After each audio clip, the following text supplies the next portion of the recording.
प्रेमानन्दं कृष्णं वन्दे जगद्गुरुम् अज्ञानान्तिमिरान्धस्य ज्ञानाञ्जनशलाकया चक्षुरुन्मीलितं येन तस्मै श्रीगुरुवे नमः।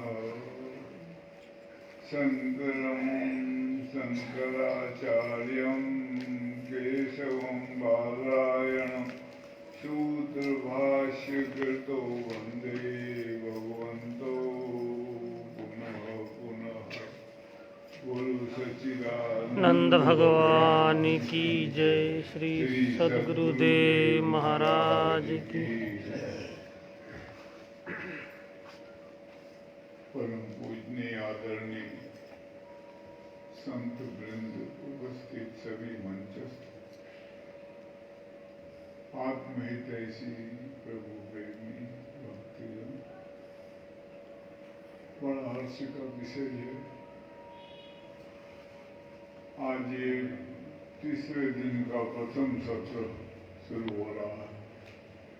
इस साल ये प्रोग्राम तो बहुत पहले करा था,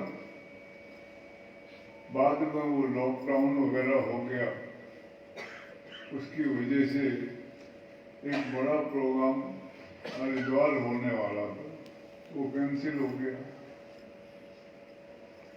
लेकिन ऐसा मानसिकता में थोड़ा सा उद्वेग पैदा हुआ। मैंने कहा ये भी कैंसिल हो जाएगा तो आनंद नहीं आएगा।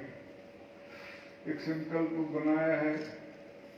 मैं पीछे के कुछ समय महानंदमयी के साथ रहा था, आना जाना आश्रम में उठना बैठना बहुत। तो वो संयमी अष्टमी मनाया करती थी श्री माँ, और वो दिवाली के बाद कई कई जगह जाते थे।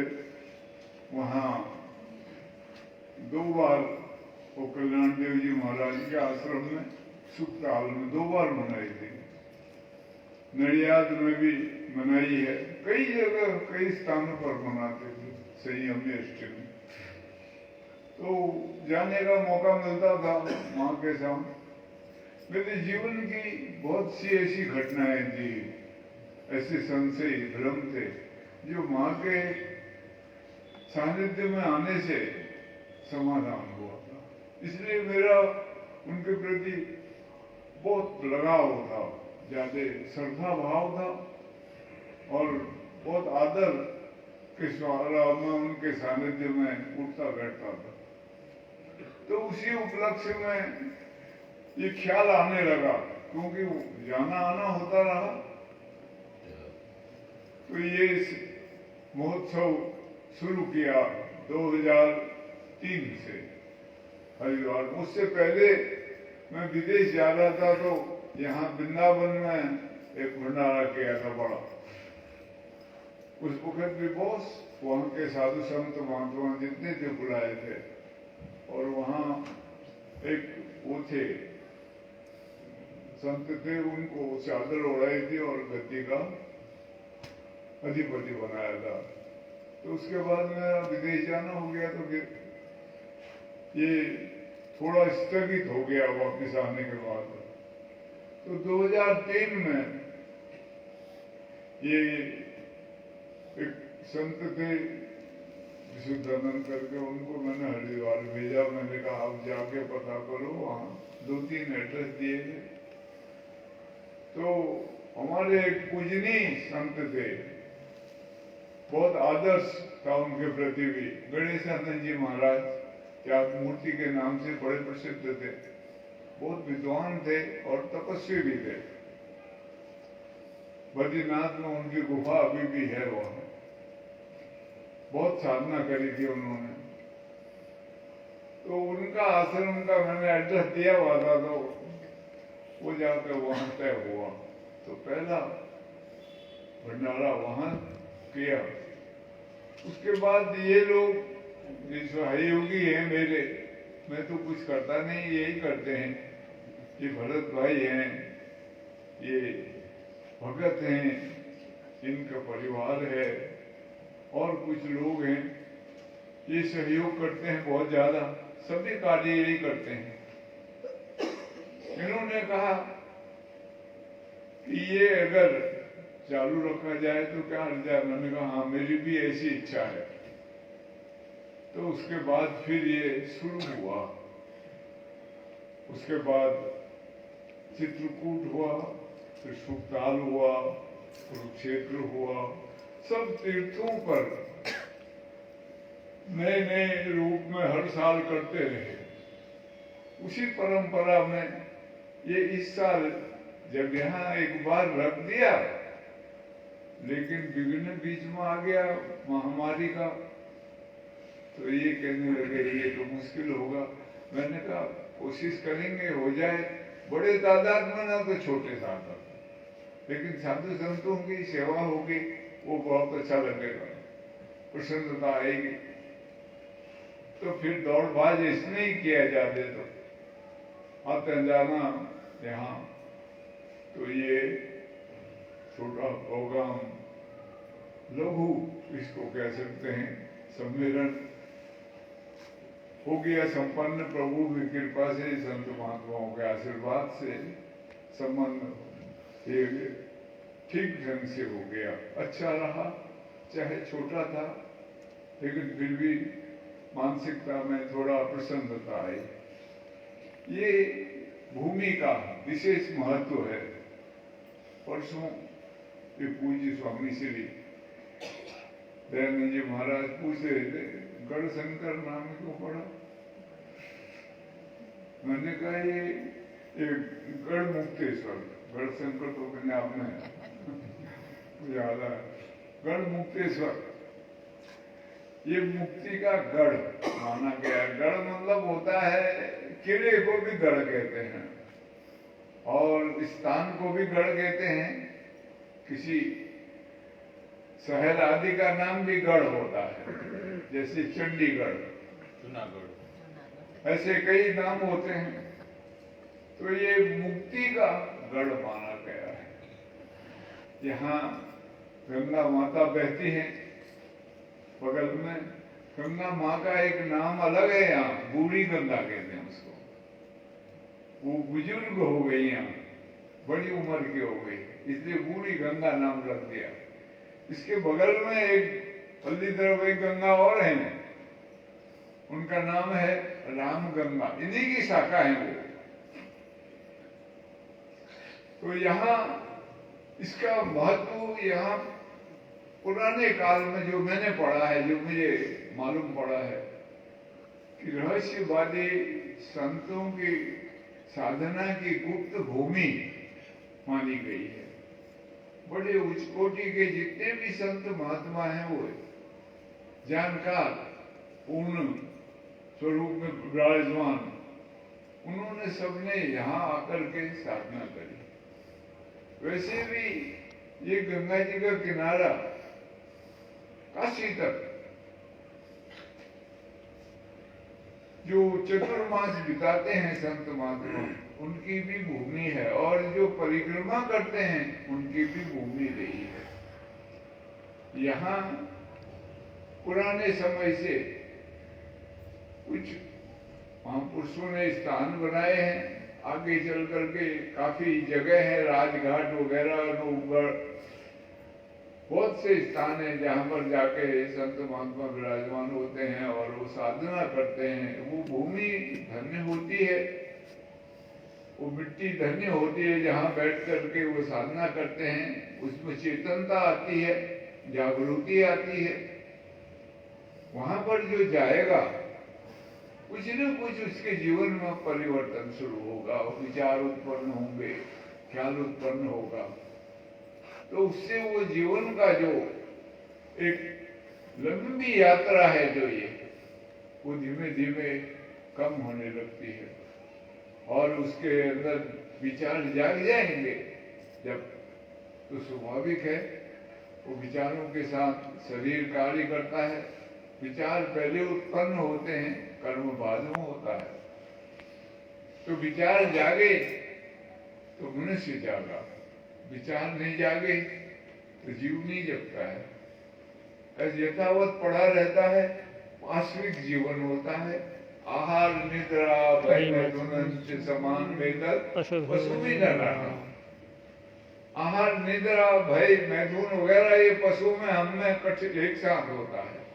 हमारी जो संस्कृति है उसमें 4 बातें हैं, उसको पुरुषार्थ कहते हैं।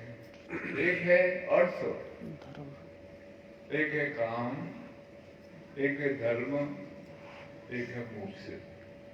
ये 4 पुरुषार्थ भी कहलाते हैं। ये 4 स्तंभ भी हैं।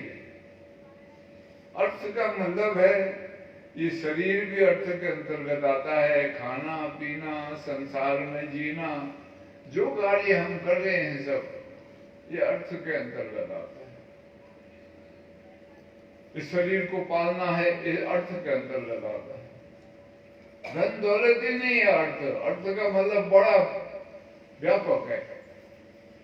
अर्थ की पूर्ति बचपन से हमको सिखाते हैं सब। घर बार में शिक्षा आदि के द्वारा अर्थ के लिए सब कार्य होते हैं। धंधा सारा चलता है अर्थ से। सृष्टि का पूरा कार्य अर्थ से चलता है। अर्थ की पूर्ति हुई तो दूसरा पुरुषार्थ है, उसका भी नाम, उसको काम कहते हैं। स्त्री को पुरुष की और पुरुष को स्त्री की आवश्यकता होती है। स्वाभाविक है, वो पारमार्थिक है और कुदरती जिसको कहा जाता है, प्रकृति की तरफ से है, वो उसकी जरूरत पड़ती है। इसलिए सृष्टि में 2 ही बात मुख्य है, एक अर्थ, एक काम। पशु पक्षी कीट पतंग स्थावर जंगम सब में ये 2 इच्छाएं मौजूद रहती हैं। लेकिन मनुष्य में एक और जिज्ञासा उत्पन्न होनी चाहिए, अथा तो धर्म जिज्ञासा।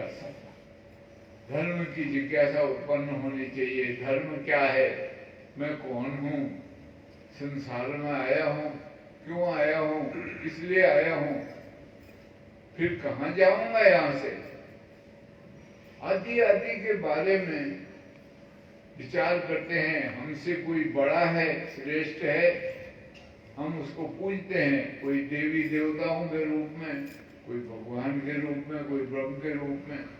उनकी पूजा हम करते हैं क्योंकि वो हमसे श्रेष्ठ है, बड़ा है, आदर है, हमारा आदर्श है।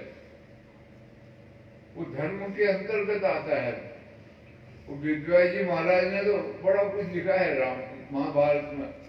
मैं हाथ उठा के बोलता हूँ, धर्म को धारण करो। बड़ा लंबा चौड़ा श्लोक है। धर्म से ही काम की और अर्थ की पूर्ति होती है, ऐसा उनका विचार है। तो ये धर्म में विकसित होना बहुत बड़ी बात है। ये मनुष्य जीवन का एक अलग से, पार्श्विक जीवन से उसको अलग करता है।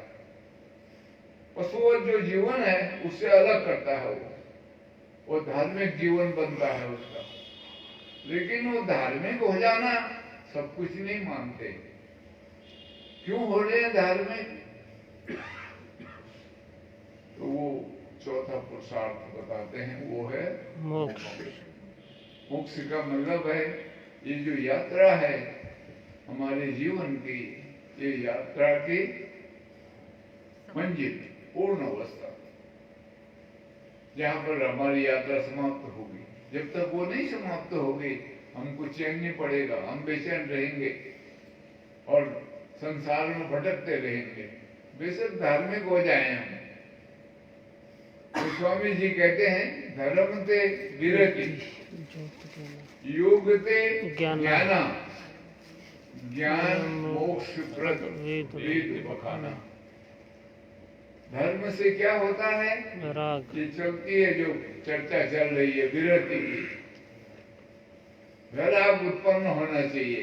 लेकिन धर्म से कभी कभी अधिक धार्मिक हो जाने से अहं का पोषण हो जाता है। अहंकार में डूब जाता है आदमी और अपने को बड़ा भारी धार्मिक समझ लेता है। वहां जरूरत पड़ती है ज्ञान की, समझ की, विवेक की, तो वो आगे का प्रयास करेगा। इसलिए शास्त्र में एक दूसरे वाक्य भी आता है, अर्थात तो धर्म जिज्ञासा, फिर दूसरा वाक्य है अर्थात तो ब्रह्म जिज्ञासा। ब्रह्म जिज्ञासा, ब्रह्म की जिज्ञासा करो। आप अपने अंदर जिज्ञासा उत्पन्न करो, ब्रह्म क्या है उसको जानने की। एक सीमित चेतना जो इस शरीर में है उसको व्यष्टि चेतना कहते हैं। ये चेतना जब व्यापक होती है तो समष्टि में एक हो जाती है, शरीर में सीमित रहता है, और जब व्यापक हो जाता है तो महान हो जाता है। उसी को शिव कहते हैं और इसको जीव कहते हैं। अयम निज परवेति गणना लघु चेतसा। फिर क्या है? उदार चरिताना तो वसुदेव कुटुंबकम। संसार ही कुटुंब हो जाता है, व्यापक हो जाता है। वो चेतना एक ही है, उपाधि भेद से उसके अंतर में अंतर पड़ जाता है। तो उस व्यापकता को, बृहत्ता को संत महात्माओं ने, महापुरुषों ने ब्रह्म नाम दिया है। उसी को भक्त लोग भगवान कहते हैं, उसी को योगी लोग परमात्मा कहते हैं। वो एक ही है, भाषाओं का भेद है थोड़ा। भक्ति की भाषा एक है अलग, योग की भाषा अलग है, वेदांत की भाषा अलग है। उसके अनुसार भेद होता है, तो उसमें थोड़ी समझ नहीं आए तो खटपट हो जाती है, पैदा संघर्ष पैदा हो जाता है। तो हमारा जो जीवन का लक्ष्य होता है, जीवन की पूर्ण समाप्ति होती है, जीवन की पूर्ण आहुति होती है, वो मोक्ष में होती है जाके। अब मोक्ष क्या है ये समझाने का विषय नहीं हो पाता, कितने समझाओ कभी समझ में नहीं आएगा, लेकिन वो जाना जाता है। एक नाई था राजा का, वो जाता था रोज नाया राजा का हजामत बनाने, और हजामत बना के वो जो उस्तरा था उसको पैक करके रख जाता था। सालों से वही काम कर रहा था। एक दिन राजा ने उससे बोला, अरे नाई, बोला हाँ महाराज। बोला यार तू उस तरह से मेरी हजामत बनाता है, इसको कभी धार नहीं चढ़ाता। वो बोला महाराज आपको ऐसा लगता है कि उस तरह में कोई गड़बड़ हो गई? बोला नहीं, मेरे को तो नहीं लगा ऐसा, इसीलिए पूछ रहा हूँ। तूने धार तो कभी चढ़ाया देखा नहीं मैंने तेरे को, यहीं रख जाता है तो उसको। बोला महाराज मैं राजा का नाई हूँ, छोटा मोटा नहीं, आम संसार का नहीं हूँ, आपका नाई हूँ, विशेष हूँ मैं जब आपकी हजामत बनाता हूँ तो उसी वक्त इसमें धार लग जाती है, हजामत बनाने के साथ ही धार लग जाती है। ऐसी कला है मेरे पास। राजा बड़ा प्रसन्न हुआ। राजा ने कहा यार ये मेरे को भी सिखा दे। बोला महाराज यही बड़ी मुश्किल बात है, ये सिखाई नहीं जा सकती। बोला फिर तूने कैसे? बोला मैं सीखा हूं, पर मेरे को किसी ने सिखाया नहीं, मैं सीख गया हूं, क्योंकि मेरा पिता भी आपका नाई था, पहले आपके पिताजी का। मैं उसके पास रहता था, उसकी सेवा करता था, और ये उस तरह को मैं धो धा के रखता था। वो धीरे धीरे धीरे उसकी जो कला है वो मैं सीख गया। मैं भी वैसे ही हो गया। इसको सीखा जा सकता है लेकिन सिखाया नहीं जा सकता। तो ठीक इसी प्रकार से मोक्ष का रूप है। मोक्ष जाना जा सकता है लेकिन जनाया नहीं जा सकता है।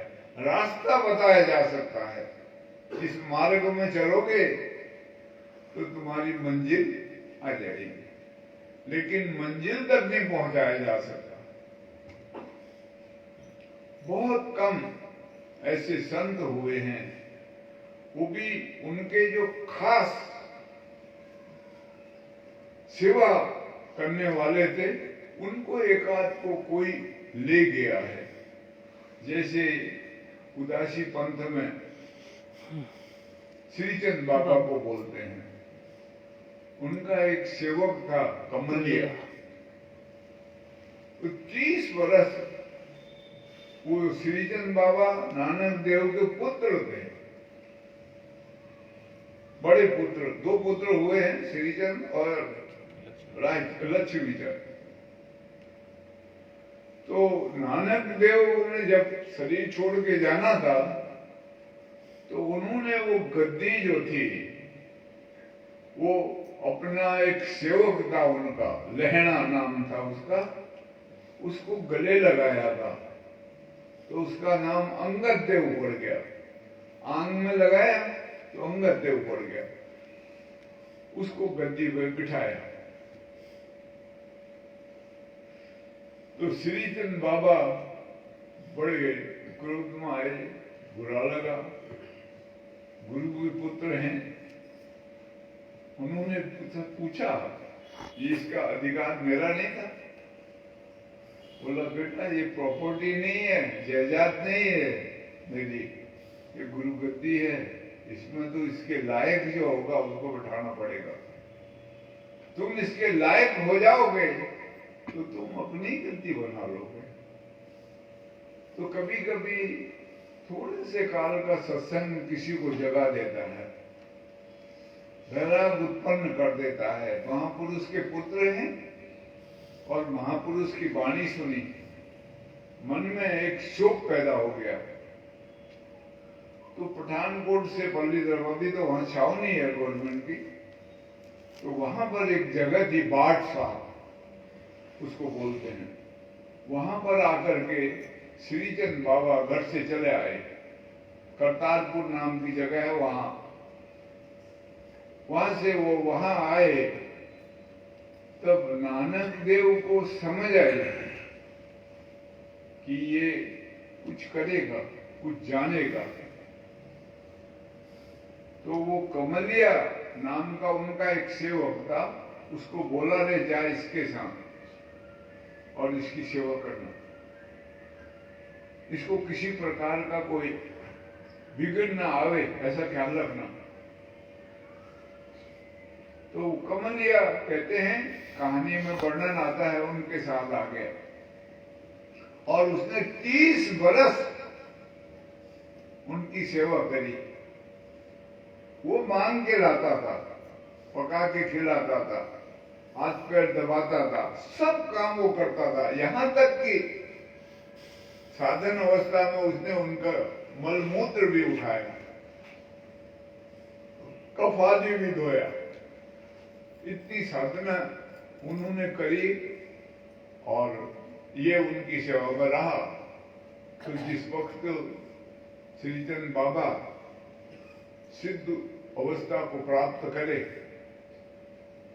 तो वो प्रचार किया उन्होंने।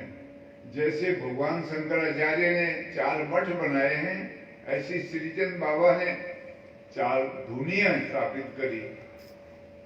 उसी से वो आज जो उदासी पंथ है उसी से चला। वो पूरब पश्चिम उत्तर दक्षिण 4 धुनियां स्थापित करी। और ऐसी कहानियां आती हैं, फोटो आदि बने हैं। श्रीचंद बाबा का शरीर किसी को नहीं मिला और कमलिया को भी वो साथ ही ले गए, उसका हाथ पकड़ के। ऐसी वर्णन आता है। तो ये कभी कभार हो जाता होगा ऐसा, नहीं तो हमको जानना पड़ेगा। कोई जना नहीं सकता है, कोई बता नहीं सकता है।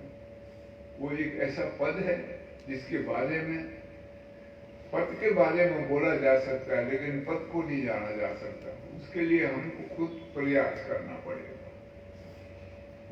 तो यहाँ पर ये धरती का विशेष महत्व इसलिए है कि यहाँ साधु संतों ने बैठ के साधना करी है और ये धरती उससे पवित्र हुई है। और इस धरती पर आने से मनुष्य को भी कुछ न कुछ विचारों में बदलाहट तब्दीली आती। तो यहाँ पर ये प्रोग्राम यहाँ रखा है। आप लोग पधारे, संत वृंद का मैं बहुत बहुत आभारी हूँ। सबने आकर के अपना कीमती समय यहाँ दिया है और ये आज इसका तीसरा दिन यहाँ समापन होगा और इसके बारे में फिर आगे संत वृंद सुनाएंगे आपको। बोलो श्री सच्चिदानंद।